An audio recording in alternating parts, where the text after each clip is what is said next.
Narrowboat the Jamesville. Hope you're well. Thanks for joining me. What life should be about, working together as a community.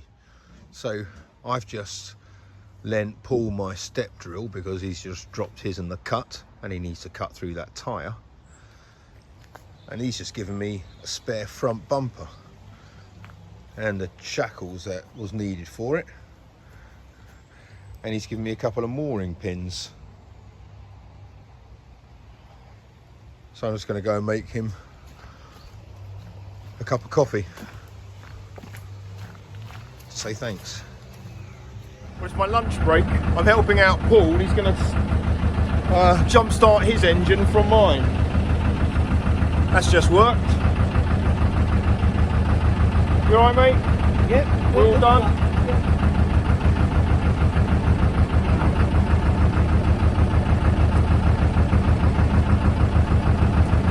Well done, mate. Thanks, guys. You are welcome, my friend.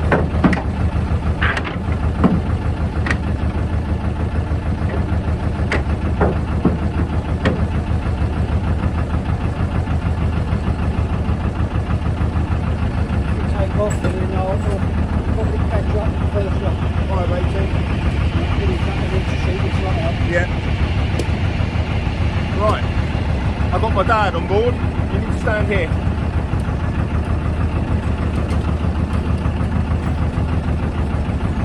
This is the wheel position. That's it. I'll see you in the next lock, yeah? Yeah, good mate.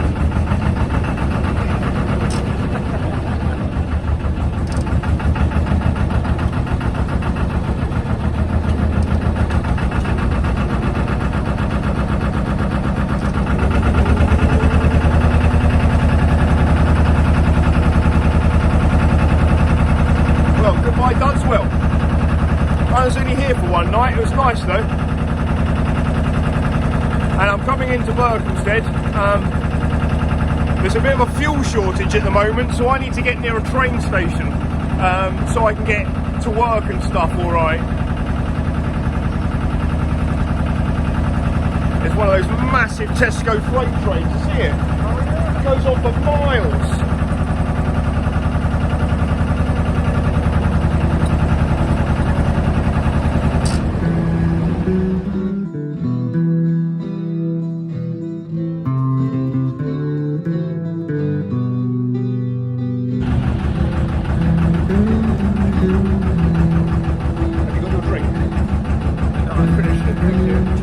I've got the flask and the finish.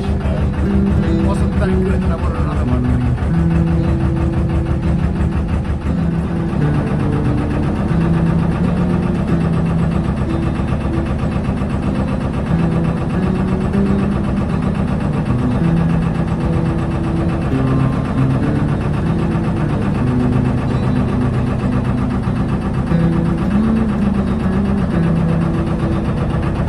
Adults, they're always on their phones. Dad was just saying though that the conversation is so much easier out here because it's not so loud. I think on the microphone, because there's gaps here, it's picking up much more, but Dad was surprised that we could have a nice conversation on the stern without screaming at each other.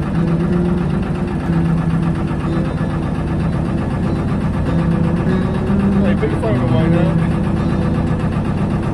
TikTok. Right, we're approaching North Church Lock. There's a few locks to go through today, so I'm going to go as far as I can because I've already got my lunch hour to do it in. Really, I might do a little bit later this evening, but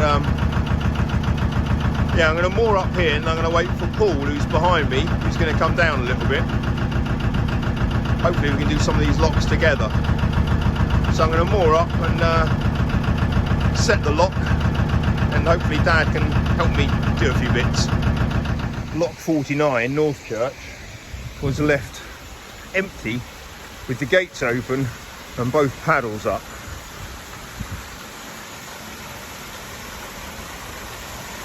I'm not long into this, but I know that's wrong.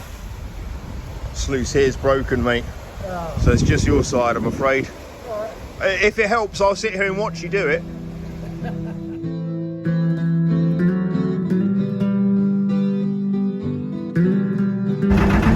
well this is coming up, but this pound between these two locks is notoriously shallow.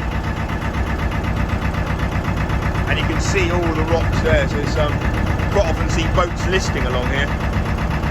So I'm giving it a bit of a wide berth and staying in the deepest bit of the channel. But there's also stuff on that side as well. Right, the lock is straight ahead. This is the second North Church lock.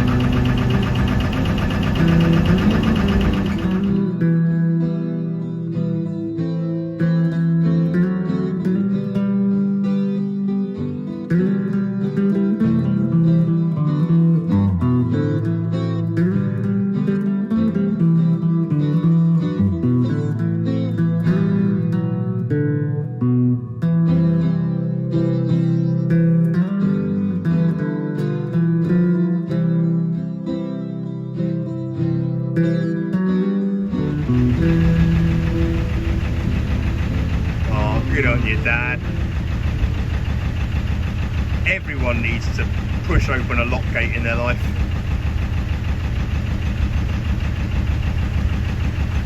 He's got a mate who's got a boat on the Thames, and obviously there they have those vast hydraulic locks where you just have a push of a button. So, well done.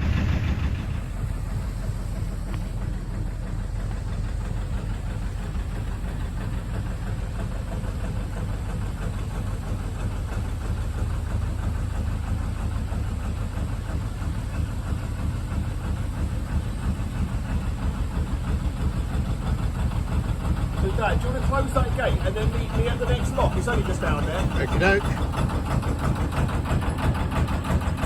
Bit busy with my camera work at the moment.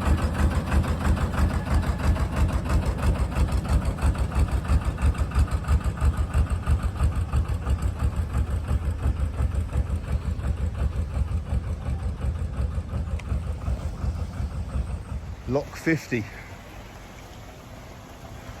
Wow, this is Berkhamsted. Despite the vandalism that local Berkhamsted yobs have done to our lock gates, so the CRT have decommissioned these paddles, and we've got to use the ground paddles to open this lock. But aside from this bit of vandalism at Bushes, which is number 50, we are in Berkhamsted now. So my dad is holding the boat for me. We can go down. To be honest, this has for a long time been a hangout for teenagers with not much to do on with their time. So Bush's lock number 50, it's got the industrial units behind there, so there's no one there, and there's a few houses kind of set back here, but it's kind of a little bit out of the town. So the CRT have obviously tried to combat the problem, and what they've done is they've removed the bench in a hope that if there's nowhere for teenagers to sit down, then they won't be here. Good luck with that.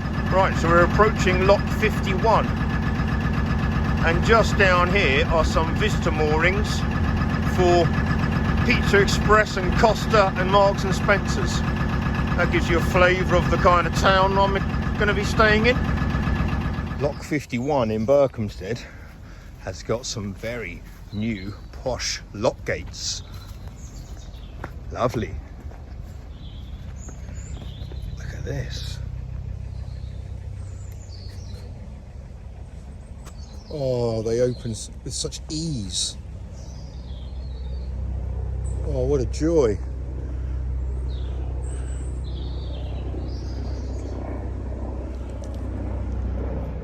Now Paul can come straight in.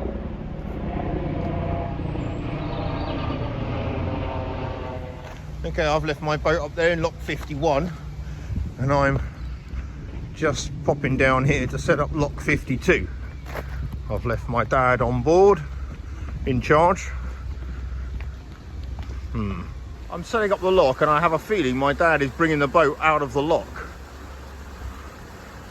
Yeah, he is. Okay.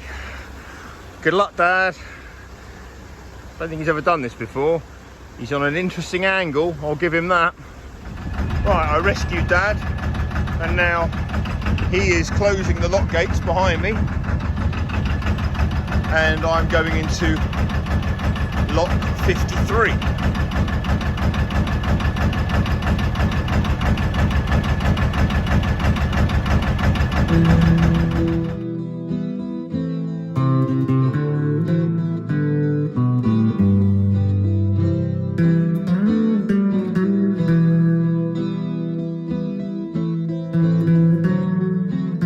Well, I can't believe this, coming into Berkhamsted on the Narrowboat.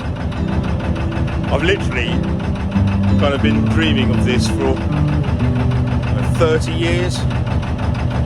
This is brilliant. I'm loving this.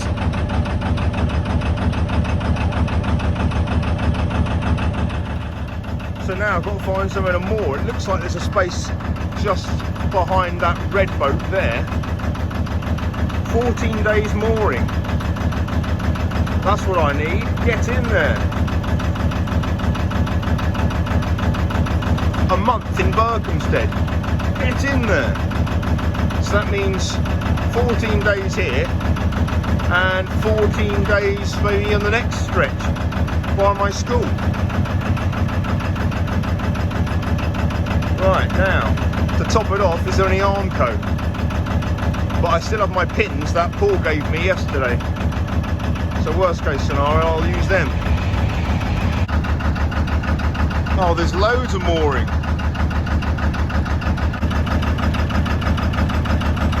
Well, I've missed Marks and Spencer's, but worry not. There's a Waitrose just over here.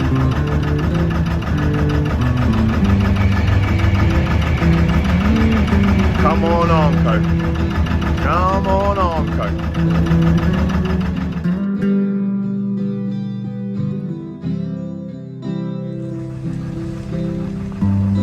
Right, I've moored up. Right, so this is Berkhamsted. And I am here. I'm moored about there, opposite the park, which is nice. My mate lives there.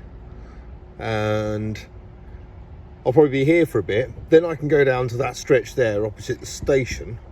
That's quite useful. Around there. There's a Crystal Palace pub there. Then there's locks there. This is nice. I should spend a lot of time in the boat pub. I don't think you can moor anywhere outside there. And then a little bit further down, you've got the Rising Sun pub. I think you can moor there. And then just on this side here, you've got the Old Mill pub. There's quite a lot of pubs in Berkhamsted. Yeah, there you go. That's a flavour of the village, or the town. And my school is kind of takes up this kind of area there. Well, my old school, shall I say. So I'll show you around that. Okay, I've just been dropped back at my car.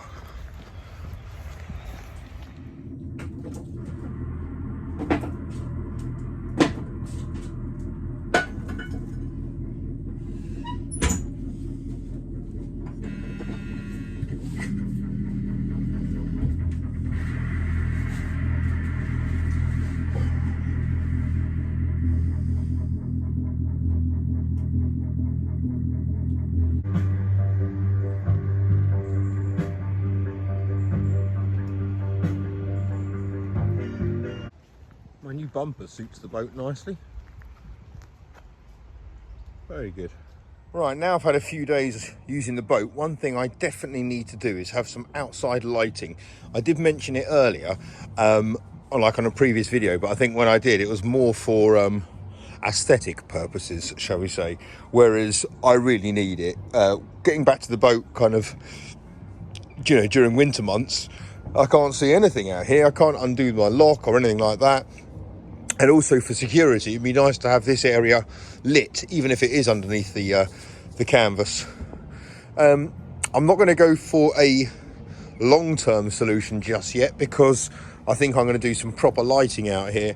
But for the moment, I want to get something to go on the underside of that, really, and just illuminate downwards from there.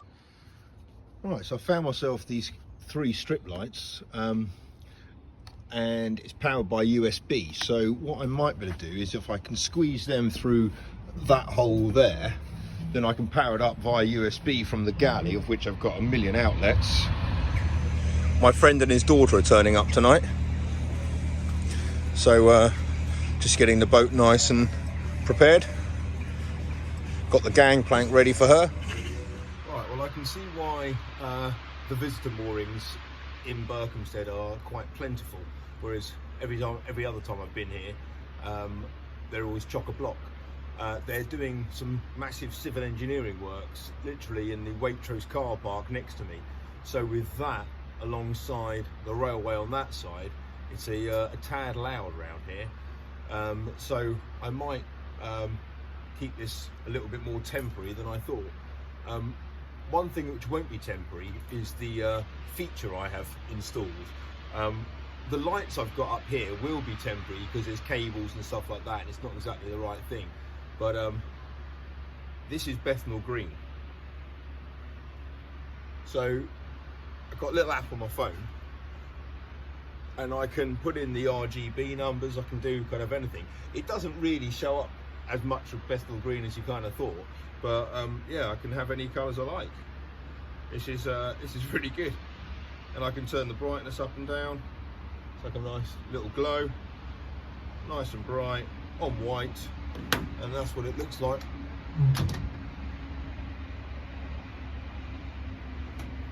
So pretty good.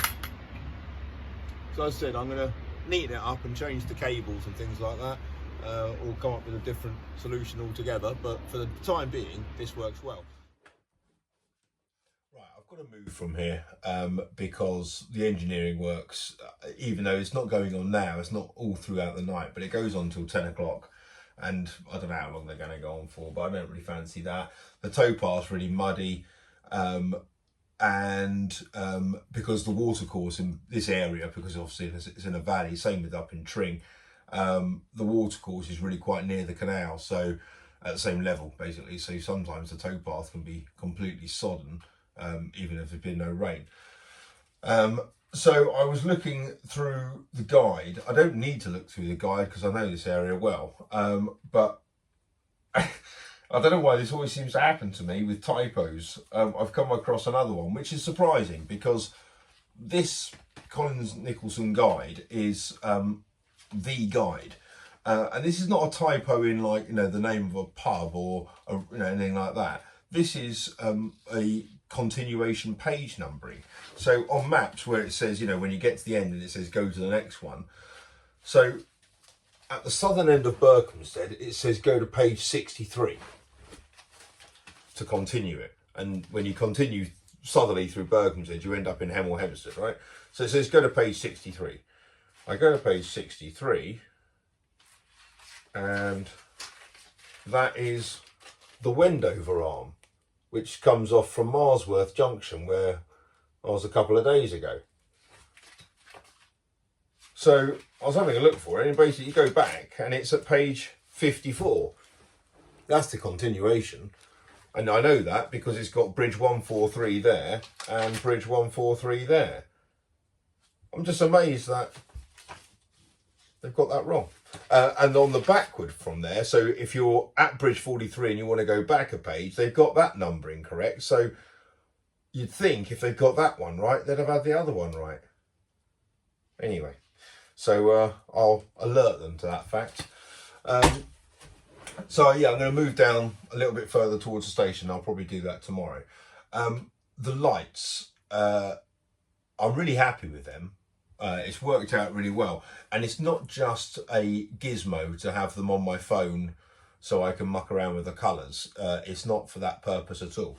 The purpose of having them on my phone is because as I am approaching the boat, when it's dark obviously, I can open the app, turn the lights on before I approach the boat. I've got to obviously be within reach of the Bluetooth connection, but that's brilliant. And obviously as it's getting darker earlier, that's going to be useful. I've hardwired them into the, well, I haven't hardwired them, I've connected them into the galley because I need, for that purpose of turning them on when I'm outside the boat, I needed them to be connected to something which is always live, and the galley is always live because of the fridge.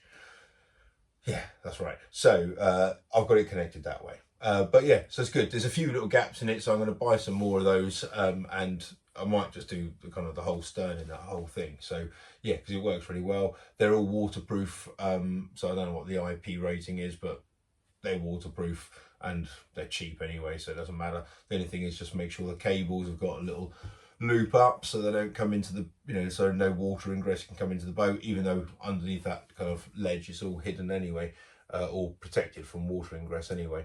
The cables hanging down are slightly annoying me, so I'm gonna have to do something about that. Maybe a few just little dabs of glue might do enough. I don't know, it needs to be kind of, I can't, if I make them taut, then it takes the shortest line, and it doesn't need to take the shortest line. I don't want it to. It needs to kind of go up against the profile of the boat. So making it taut doesn't work. So yeah, a few dabs of glue, something like that, that'll work. Anyway, I've got to move the boat a bit tomorrow or the day after, see whether the weather's all right. I've had some people on the boat tonight, which has been really nice. So he's in kind of presentation mode, which means no tools on the floor, kind of no tools anywhere. I can see a few, but you know, that doesn't really count. Cushions out, right, stuff away in the galley, nothing in the floor going up to there. That's presentation mode. But it was really nice. I had friends on, they all obviously, you know, think it's great, like the fireplace. Everyone just goes on about the fireplace really. But yeah, it's nice, it's good. I will see you guys tomorrow when we move the boat again. Take care, bye bye.